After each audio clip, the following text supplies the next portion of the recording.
Inquest നടന്നതിന് ശേഷം ആദ്യം ഇൻക്വസ്റ്റ് നടക്കും. ആ ഇൻക്വസ്റ്റ് നടന്നതിന് ശേഷം മറ്റ് ബാക്കി നടപടികൾ അതറിഞ്ഞിട്ടുണ്ടോ? CCTV എന്തെങ്കിലും അങ്ങനെ CCTV ദൃശ്യങ്ങൾ അങ്ങനെ എന്തെങ്കിലും നിലവിൽ പ്രാഥമികമായി കിട്ടി? അതെ, പക്ഷേ അതിൻ്റെ ഹാർഡ് ഡിസ്ക് ഇല്ലല്ലോ ഇതിനകത്ത്. CCTV വീട്ടിനകത്ത് CCTV ഉണ്ടോ? ഉണ്ട്, വീടിനകത്തുണ്ട് ഉണ്ട്. പക്ഷേ അതിൻ്റെ ഹാർഡ് ഡിസ്ക് കൊണ്ടുപോയി. ഈ വീടിനെ കുറിച്ച് കൃത്യമായിട്ട് അറിയാവുന്ന ആളാണ് ഇതിൻ്റെ പിന്നിൽ നിന്നുള്ളതിൻ്റെ ഏറ്റവും വലിയ ഉദാഹരണമാണ്. മാത്രം രണ്ടാമത്തെ കാര്യം, ഇതിനകത്ത് കയറിയപ്പോൾ പട്ടി കുരച്ചിട്ടില്ല. അതിൻ്റെ അർത്ഥം പട്ടിക്കും പരിചയമുള്ള ആരെങ്കിലും ആയിരിക്കാം എന്നാണ് എൻ്റെ സംശയം. ഇതിൽ ഏറ്റവും നിർണായകമായ വിവരമാണ് സ്ഥലം MLA കൂടിയ തിരുവഞ്ചൂർ രാധാകൃഷ്ണൻ പങ്കുവയ്ക്കുന്നത്. അതായത് ഇതിനകത്ത് CCTV ദൃശ്യങ്ങൾ ഉണ്ടായിരുന്നു. CCTV ഉൾപ്പെടെയുള്ള കാര്യങ്ങൾ ഈ വീടിനകത്തുണ്ടായിരുന്നു.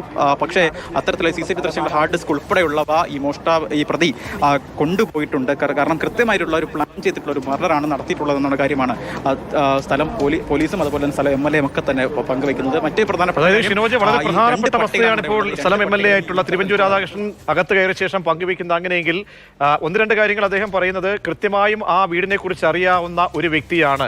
പിന്നീട് അവിടെ CCTV ഉണ്ട്. ആ CCTVയുടെ ഹാർഡ് ഡിസ്ക് കൊണ്ടുപോയിരിക്കുന്നു എന്ന് പറയുമ്പോൾ തികഞ്ഞ ആസൂത്രിതമായിട്ട്. മാത്രമല്ല അവിടുത്തെ നായയുണ്ട്. നായ നമുക്കറിയാം, പുറത്തു നിന്ന് ആരെങ്കിലും എത്തിക്കഴിഞ്ഞാൽ നായകൾ കുരയ്ക്കും, വലിയ തോതിൽ കുരയ്ക്കാറുണ്ട്. അപ്പോൾ അങ്ങനെ ഒന്നും ഉണ്ടായിട്ടില്ലെങ്കിൽ പരിചയമുള്ള ആരോ എന്നുള്ളതെങ്കിൽ ഈ കസ്റ്റഡിയിലുള്ള ആളുമായി അതെങ്ങനെ നമുക്ക് കണക്ട് ചെയ്യാൻ കഴിയും?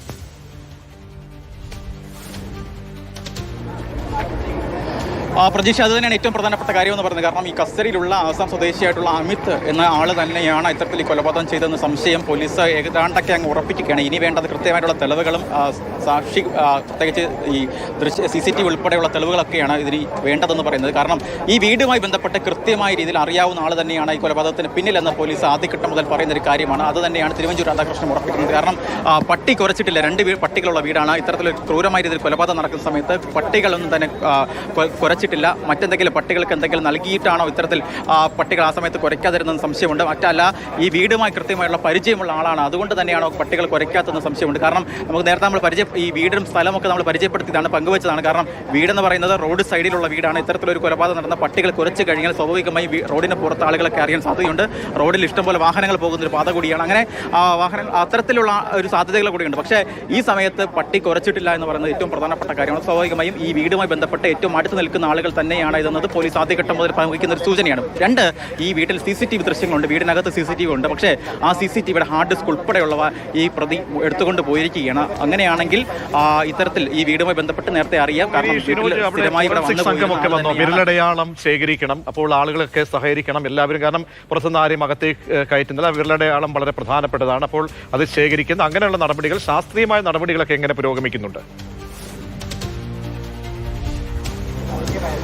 പ്രതീക്ഷ, വിരലടയാള വിദഗ്ധരും അതുപോലെ ഡോഗ് സ്ക്വാഡും ആദ്യഘട്ടം തന്നെ ഇവിടെ സ്ഥലത്ത് എത്തിയതാണ്. മാത്രമല്ല ഈ കോടാലിയിൽ നിന്ന് ഇത്തരത്തിലൊരു വിരലടയാളവും പോലീസിന് ലഭിച്ചിട്ടുണ്ട്. അത്തരത്തിലുള്ള അതുമായി ബന്ധപ്പെട്ട മാച്ച് ചെയ്യുന്നതുമായി ബന്ധപ്പെട്ട നിലവിൽ ഈ കസ്റ്റഡിയിലുള്ള ആൾ തന്നെയാണോ ഇത്തരത്തിൽ ആളുടെ വിരലടയാളവും ഈ കോടാലിയിൽ നിന്ന് ലഭിച്ചിരിക്കുന്ന വിരലടയാളവും തമ്മിൽ മാച്ച് ചെയ്ത് നോക്കേണ്ടതായിട്ടുണ്ട്. അത്തരത്തിലുള്ള ശാസ്ത്രീയമായ പരിശോധനകളൊക്കെ തന്നെ പോലീസിന് പോകേണ്ടതായിട്ടുണ്ട്. എന്തായാലും ഇത്തരത്തിലുള്ള ശാസ്ത്രീയമായി പ്രത്യേകിച്ച് ഡോഗ് സ്ക്വാഡ് ഉൾപ്പെടെയുള്ളവർ ഇതിനകത്ത് ഉണ്ട്. അവർ അതുമായി ബന്ധപ്പെട്ട നടപടികളൊക്കെ തന്നെ, അന്വേഷണവുമായി ബന്ധപ്പെട്ട കാര്യങ്ങളൊക്കെ തന്നെ പുരോഗമിച്ച് വരികയാണ്. ഇൻക്വസ്റ്റ് നടപടികൾ അല്പസമയത്തിനുള്ളിൽ തന്നെ പൂർത്തിയാക്കും. അത് പൂർത്തിയാക്കിയതിനു ശേഷമായിരിക്കും കോട്ടയം മെഡിക്കൽ കോളേജിലേക്ക് ഈ മൃതദേഹം പോസ്റ്റ്മോർട്ടം നടപടികൾക്കായി കൊണ്ടുപോകുക.